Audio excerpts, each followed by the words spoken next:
Bien, c'est parti pour une nouvelle vidéo. Ici, dans cette vidéo, je vais t'expliquer comment est-ce que tu dois résoudre ce modèle d'exercice-là. Nous sommes toujours dans pyramide de cône, d'accord? Ça, c'est un exercice K de cône, d'accord?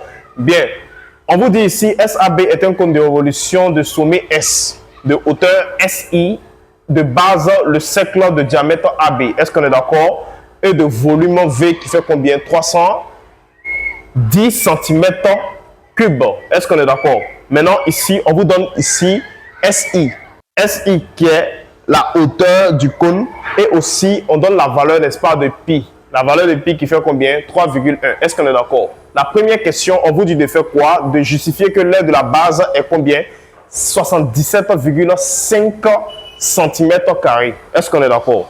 Donc ici, pour calculer l'aire de la base, en fait, il y a plusieurs manières pour calculer l'aire de la base. Ce qu'on connaît la plupart du temps, c'est quoi? C'est l'aire de la base comme ça qui est égal à quoi? Pi fois R au carré. C'est ça qu'on connaît, n'est-ce pas? Voilà. Maintenant, attention. Il y a une autre formule qui permet aussi de calculer l'aire de la base. Hein. C'est volume aussi. B fois quoi? B fois H. Volume est égal à quoi? B fois H divisé par 3. Est-ce qu'on est d'accord? Ça aussi, ça permet de calculer la base, l'aire de la base. Il dit bien l'aire de la base. L'aire de la base, là, c'est B qui est là. Ça aussi, là, si on tire B, alors on peut trouver aussi quoi? L'aire de la base avec la formule du volume aussi. Est-ce qu'on est d'accord? Donc, la plupart du temps, là, ce qu'on remarque dans les exercices, là, c'est l'aire de la base Pi fois R là qu'on utilise. Est-ce qu'on est d'accord? Maintenant, à quel moment on utilise cette formule-là? On utilise ça lorsque dans l'exercice, là, vous connaissez le volume. Regardez, on connaît le volume dans l'exercice. Le volume, n'est-ce pas, V, dans l'exercice, ici, ils ont déjà donné. Regardez, le volume, là, c'est combien? C'est 310 cm3. Donc, quand on connaît le volume, là, alors ça signifie automatiquement que là, on peut utiliser, et puis on connaît la hauteur, attention, la hauteur qui est SI. On connaît la hauteur SI. Donc, on connaît V, on connaît H. Est-ce qu'on est d'accord? Donc, on peut calculer B. Ça va? Bien. C'est dans ce cas-là seulement, lorsqu'on connaît le volume et la hauteur, là, on peut utiliser ça, cette formule-là, pour calculer quoi? Tout simplement l'aire de la base. Est-ce qu'on est d'accord? Bien. Maintenant, ici, dans ce cas-là, c'est clair, on va utiliser cette formule-là. Si on utilise ça, ça ne marche pas parce qu'on ne connaît pas le rayon. Est-ce qu'on est d'accord? Le rayon, ici, on ne connaît pas. Le rayon qui est IB ou bien AI, on ne connaît pas. Donc, cette formule-là ne marche pas ici. Il y a ce que vous avez compris. Donc, remarquez bien les cas d'exercice avant de commencer à vous lancer. Bien. Donc, allons-y avec la question. On va utiliser, on sait que par définition, là, ce n'est pas le volume qu'on cherche à calculer, c'est vrai. Mais on va mettre la formule du volume tout simplement. B fois H divisé par 3. Maintenant, on va tirer quoi? On va tirer tout simplement là B. Donc, B va être égal à tout simplement là 3V sur H. Donc, si tu veux tirer B, si tu veux chercher l'aire de la base avec cette formule-là, tu écris B égale à 3V sur H. 3V sur H. Comment est-ce qu'on a fait pour trouver cette formule-là? Je vais expliquer ça ici, vous allez comprendre. Quand tu as V, on suppose 1 sous barre de fraction, ça là, B fois H là, divisé par 3. Normalement, voici cette formule-là, on écrit ça comme ça. Maintenant, il fait ça fois ça. V fois 3, ça fait combien? Ça fait 3V égale, je mets égal au milieu. Maintenant, il fait 1 fois B fois H. Donc, 1 fois n'importe quel nombre, ça reste toujours le même nombre. Donc, ici, 1 fois BH, ça fait BH. Est-ce qu'on est d'accord? Maintenant, je vais envoyer BH ici. BH fois B fois H. Maintenant, 3V. On voit 3V à droite. Est-ce qu'on est d'accord? Maintenant, comme c'est B et cherche, je fais passer H. B et H sont en multiplication. Donc, je fais passer quoi? Tout simplement là, H sous barre de fraction. Donc, ça fait 3V. Tout simplement comme ça. C'est ce qui a fait qu'on a trouvé ça là. Donc, toi, il ne faut pas trop réfléchir. Tout simplement là. Mais si tu veux comprendre là, voici comment on fait. D'accord? Je fais ça fois ça. Ça fait 3V. Ensuite, je fais B fois H fois 1. Ça reste toujours B fois H. Maintenant, j'envoie B fois H ici. 3V là-bas. Maintenant, B, H passe sous barre de fraction. Est-ce qu'on est d'accord? Voilà, ça c'est 1. Donc, j'espère que vous avez compris. Bien. Maintenant, à partir de cette formule-là, on trouve ça là. C'est bon? Bien. On va remplacer maintenant. Suivez ça bien. On va remplacer. Donc, si on veut remplacer, ça va nous donner quoi? Tout simplement, donc B. B là, c'est l'aire de la base. Hein. Ça fait 3 fois quoi? Le V dans l'exercice, c'est combien? Fait 310. Donc, 310 sur quoi? Sur H. H, c'est quoi? H, c'est la hauteur. La hauteur du cône, là, c'est quoi? C'est SI. SI fait combien? 12, tout simplement. Est-ce qu'on est d'accord? Ça fait 12. Voilà. Maintenant, je vais calculer. Ça va me donner 930, d'accord, divisé par 12. Donc, ce qui va me donner à la fin, là. Donc, ici, je fais 3 fois 910, ce qui va me donner 930, d'accord, divisé par 12, ce qui me donne à la fin ici 77,5 cm qu'on cherche. Donc, ici, à la fin du B est égal à quoi? 77, combien? 5 cm quoi? Centimètre carré. L'aire de la base s'exprime en centimètres carrés. Quand on dit l'aire de la base, là, c'est B. Lorsque tu mets la formule avec le volume, là, c'est B qui correspond à quoi? L'aire de la base. J'espère que vous avez compris. Bien.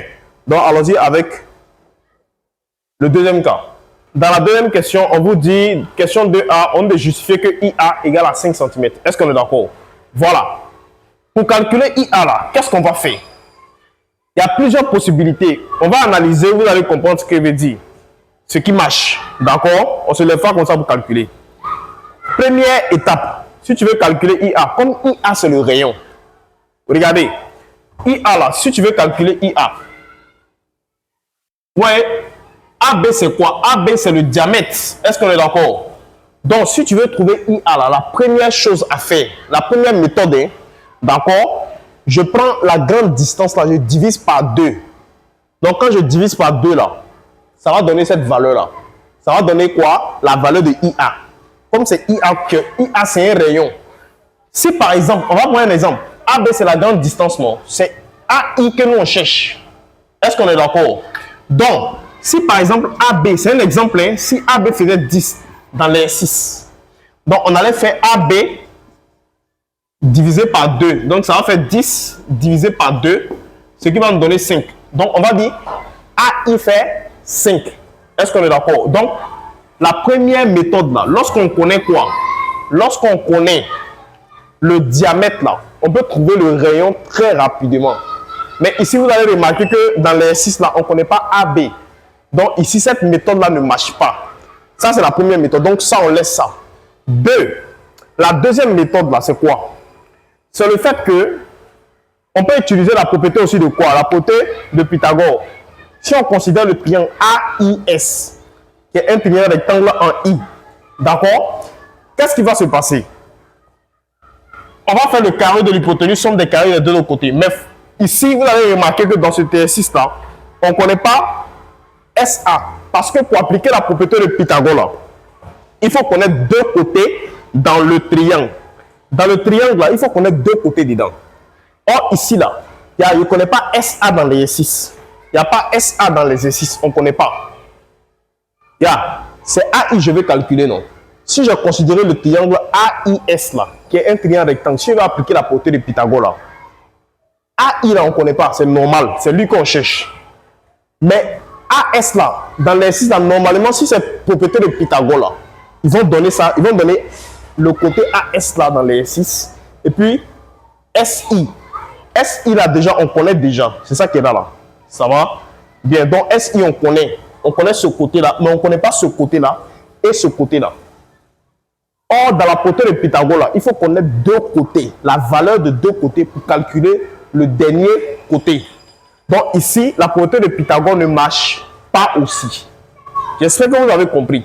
Donc il y a deux méthodes qu'on a tentées la plupart du temps qu'on utilise, mais qui ne marchent pas dans ce cas-là. Est-ce qu'on est d'accord? Bien. Maintenant, on va appliquer, n'est-ce pas, la dernière méthode ici. Remarquez dans l'exercice là, on connaît, dans la première question, on a calculé l'aire de la base. Ça va? L'aire de la base de qui? La base qui était sec. Est-ce qu'on est d'accord? Comme l'aire de la base, on va partir de l'aire de la base. Dans toutes les formules où il y a quoi? Où il y a R dedans qui représente le rayon là. Il faut tenter ça au brouillon pour voir. Est-ce qu'on est d'accord? Parce que IA qu'on doit calculer là, c'est quoi? C'est le rayon. Or ici, il y a deux formules dont il y a R dedans, qui représente quoi? Le rayon qui est AI. Est-ce qu'on est d'accord? Qui est d'abord P, qui est égal à 2, pi R. Et puis, à l'aire de la base, qui est égal à quoi? Pi R au carré. Donc, on prend qui? Vu que c'est R qu'on veut calculer, R qui correspond à AI, R là, lui, correspond à AI, le rayon. Est-ce qu'on est d'accord? Donc, le R qui est là, on veut calculer, voici ça ici. Est-ce que c'est cette formule-là qu'on doit prendre ou bien est-ce que c'est ça qu'on doit prendre? Parce qu'on a essayé deux autres méthodes qui ne marchent pas dans cet exercice-là. Est-ce qu'on est d'accord? Donc, ici, tout simplement là, je dois me poser la question, est-ce que je connais P dans l'exercice? P là, c'est le périmètre. Je ne connais pas P, le périmètre dans l'exercice. Normalement, je dois connaître le périmètre et pi. On connaît pi, mais on ne connaît pas quoi? Le P. Donc, on ne peut pas calculer R. Pour calculer R là, tu dois connaître les deux là. Donc, on ne connaît pas P. Donc, cette formule-là ne marche pas. Ça va? Donc, on va prendre maintenant l'aire de la base. Est-ce qu'on connaît l'aire de la base dans l'exercice? Oui. L'aire de la base, dans la première question, on a vu qu'il fait 17,5. Est-ce qu'on est d'accord? Donc, lui, on connaît. Maintenant, est-ce qu'on connaît pi? Oui, on connaît pi. Donc, on peut calculer R. On connaît les deux là. Donc, R, là, on peut le calculer. J'espère que vous avez compris. Voilà. Donc, allons-y. Donc, forcément, on va passer par l'aire de la base qui fait combien? Qui donne quoi? Pi fois R au carré. Est-ce qu'on est d'accord? Donc, ici, tout simplement, là, on va tirer R. Donc, si on veut tirer R, là, ça fait quoi? Ça fait racine de quoi? Tout simplement, là, l'aire de la base sur quoi? Sur pi. Comme ça. Comment on a fait pour trouver ça là directement? D'accord? C'est ça que je vais expliquer. Suivez ça bien. Tout le monde connaît cette formule-là. Nous tous, on connaît cette formule-là, n'est-ce pas? Cette formule-là, c'est A, l'aire de la base, qui est égal à pi fois R au carré. Est-ce qu'on est d'accord? Maintenant, cette formule-là, on peut envoyer pi au début, pi fois R au carré là au début. Maintenant, l'aire de la base à la fin. Donc, j'ai envoyé tous ceux qui étaient à droite, à gauche, et tous ceux qui sont à gauche, à droite. Vous voyez ce que ça a donné? Est-ce qu'on est d'accord? Maintenant, qu'est-ce qu'on fait? Tu veux ça bien? Ils sont en train de vous montrer comment on a fait pour trouver cette formule-là. Donc, il y a R au carré. On fait passer pi sous barre de fraction. Parce que pi est en multiplication avec R au carré. Comme c'est R, on cherche. Est-ce qu'on est d'accord? Donc, écrit AB en haut. Donc, voici la formule que ça va donner. Est-ce qu'on est d'accord? Pendant ce temps-là, il y a carré sur le quoi? Il y a le carré sur le R. Ça va? Première étape, j'envoie ça là ici. L'autre là-bas. Deuxième étape, comme pi est en multiplication avec R, je le fais passer sous barre de fraction. Ça, c'est la deuxième étape. Maintenant, la troisième étape, j'enlève le carré là. Pour enlever le carré là, sur quoi? Le carré qui est en haut de quoi? R là. D'accord? Pour l'enlever là, je mets racine sur tous les autres qui sont quoi? Qui sont de l'autre côté de l'égalité. Comme ça. On fait comme ça. D'accord? Mais ce n'est pas la peine de faire tout ça là sur ta feuille. Tu écris R égale à quoi? Racine de l'aire de la base sur pi. Tout simplement. Est-ce qu'on est d'accord? J'espère que vous avez compris. Voilà. Donc, voici la démonstration. Donc, ici, allons-y maintenant. Qu'est-ce qu'on va faire? C'est simple. J'écris R égale à quoi? R est égal à... Je mets racine là. Je remplace maintenant l'aire de la base. L'aire de la base, c'est 7, combien? 77,75. L'aire de la base, on a trouvé ça dans les 600. Dans la première question, d'accord? Divisé par pi. Divisé par quoi? Pi qui est 3,1 dans les 6. Pi là, la valeur de pi fait 3, combien? 3,1 dans les 6. Est-ce qu'on est d'accord? Bien. Maintenant, à partir d'ici, on va calculer ce qu'il y a à l'intérieur. Je vais faire 77,5 sur 3,1. Je garde la racine. Hein? Je garde la racine. Donc, je calcule ce qui est dedans. Là. Je garde la racine. Donc, je calcule ce qui est dedans. Ça fait combien? Ça fait tout simplement 25. Est-ce qu'on est d'accord? Donc, 77,5 sur quoi? 3,1 là. Ça fait 25. Donc, à la fin maintenant, là, on sait que 25 là, c'est un carré parfait. Donc, qui fait quoi? Qui fait 5 au carré. 5 là, 25 est un carré parfait. Donc, je le remplace par son carré parfait qui est 5 au carré. Le carré annule la racine. Ça va rester 5. Donc, R est égal à tout simplement là, 5. R, c'est quoi? R, ici, c'est IA. Est-ce qu'on est d'accord? Donc, on peut dire, par conséquent, IA fait combien? 5 cm. Voilà. Est-ce que vous avez compris? Voilà. Comme c'est R, on veut calculer toutes les formules où il y a R dedans. Là. On tente au brouillon pour voir.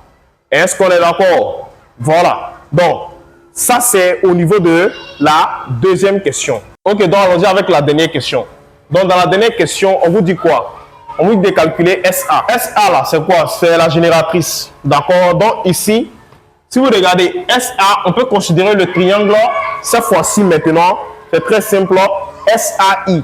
Là, on peut calculer à l'aide de la propriété maintenant de Pythagore. Pourquoi? C'est SA, on cherche. Si on considère le triangle SAI, comme c'est SA, on cherche là. SI, on connaît déjà. AI, on connaît. AI fait 5. Maintenant, SI fait combien? 12. Donc, le dernier côté qui est SA là, on peut trouver à l'aide de la propriété de quoi? Pythagore. Donc, ici, tout simplement, on va dire SAI. SAI est un triangle quoi? Un triangle rectangle en... Un triangle rectangle en quoi? En I. Est-ce qu'on est d'accord? On va dire d'après la propriété de quoi? D'après la propriété de Pythagore. D'accord? D'après la propriété de Pythagore là. Pythagore dit quoi? Le carré de l'hypoténuse est égal à la somme des carrés des deux autres côtés. Est-ce qu'on est d'accord? Plus quoi? Plus I S au carré. Est-ce qu'on est d'accord? Regardez. SA, c'est l'hypoténuse. Donc, SA au carré égale. Maintenant, AI au carré. Les deux autres côtés, AI plus IS au carré. C'est ça qui est là. Ça va? Bien. Donc, ici, heureusement, SA est quoi? Est l'hypoténuse. Donc, tout simplement, on va remplacer. Ça va? Donc, ce qui va me donner ici quoi? SA au carré. On laisse le carré là d'abord. Hein. Je remplace AI par sa valeur. AI fait combien? 5. Qui est le rayon 5 au carré qu'on vient de calculer. IS qui fait combien? 12. Donc, 12 au carré. Ça va? Donc, SA au carré va faire combien? 5 au carré qui fait 25. Donc, 5 fois 5, ça fait 25 plus quoi? 12 fois 12. 12 au carré qui fait 144. Est-ce qu'on est d'accord? Égal. Combien? Donc, il fait 25 plus 144 qui fait 169. Donc, ce qui va me donner SA au carré là, qui donne quoi? 169. Est-ce qu'on est d'accord? Maintenant, ici, pour enlever le carré, n'est-ce pas, sur quoi? Sur SA là, on met racine sur 169. Rappelez-vous de ça. Si j'ai EF, c'est un exemple. Hein. Si j'ai EF qui est au carré, égal à 4. Si je vais enlever le carré là sur EF là, le carré qui est en haut de EF là, si je vais enlever là, je mets racine sur qui? Racine carré. Je mets racine carré sur 4. Donc, deuxième étape là, j'enlève, je ne mets plus le carré ici, mais je mets quoi? Je mets racine sur 4. Est-ce qu'on est d'accord? Donc, ici, c'est la même chose que je vais faire ici. Suivez ça bien. Hein? SA égale à quoi? Cette fois-ci, je ne mets pas carré. Ça va? Je mets racine sur quoi? 169. Ça va? Bien. Donc, ça fait racine de 169. 169 là, c'est un carré parfait qui est 13 au carré. Donc, 169 là. Son carré parfait là, c'est quoi? C'est 13 au carré. Donc, 160, ça fait 13 au carré. Je remplace 169 là par 13 au carré. Le carré annule la racine, ça va rester 13, tout simplement. Donc, à la fin là, on va dire SA est égal à 13 centimètres. Ça, c'est tout simplement à l'aide de la propriété de quoi? Pythagore. Parce qu'on connaît les deux autres côtés du triangle rectangle. Donc, pour calculer SA là, c'est très simple. Il faut utiliser la propriété de Pythagore. Voilà donc pour cette vidéo. À la prochaine.